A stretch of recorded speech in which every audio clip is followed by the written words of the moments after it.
Ito po ay buto ng avocado. Yan, babalatan at hihiwain kagaya nito. Lalagyan po ng ipaghalo dito sa oil, Johnson oil. Then, ito empty bottle. Yan. Ito po ay ipapahid mo sa area na may arthritis or sa mga cramps, sa mga kumikirot at sa mga lamig. Effective po itong oil and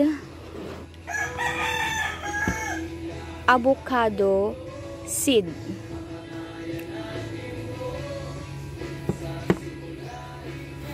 Sige, hiwain lang po ng ganyan, pahaba. Yan.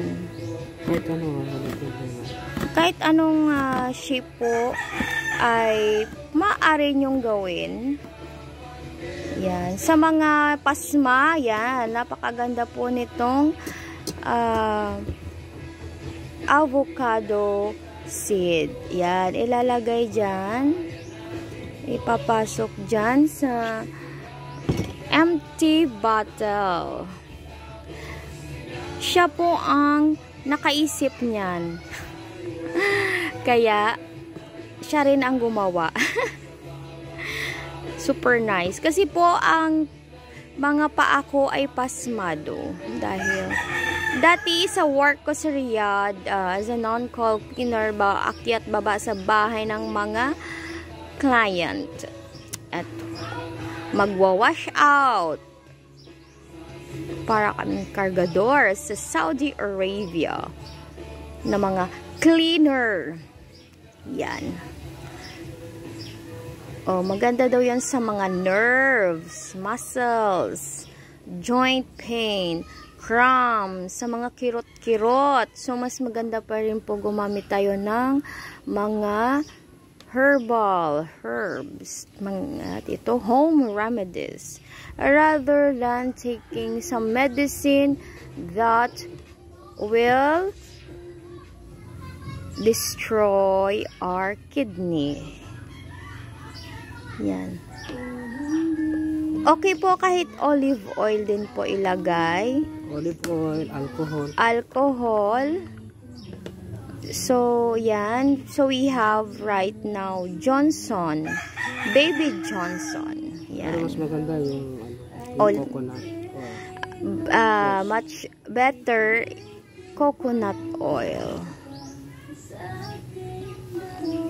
Gagawa ka ng sarili mong oil sa coconut. Pero, ang meron kasi kami ngayon ito lang. So, pwede na rin siya. Buhos ko lahat? Oo.